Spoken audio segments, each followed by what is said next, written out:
So really quick charcuterie board in one of our antique bowls. These are the bowls that I added a white wax to. It seals the wood, and it gives it that nice white aged look. I don't know, there's just something kind of cool about that.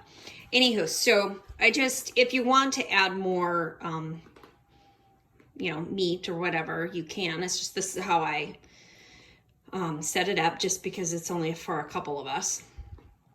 So we have some dry salami, some blueberries. These are those cotton candy grapes. And again, this is a similar grape, really sweet.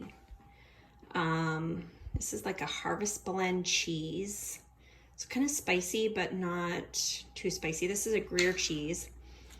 And these are wheat thins. I just like wheat thins versus, you know, fancy crackers. So, well, it looks like now that I touched it, I have to eat it. So anyways, just thought I would kind of, I guess, show you that.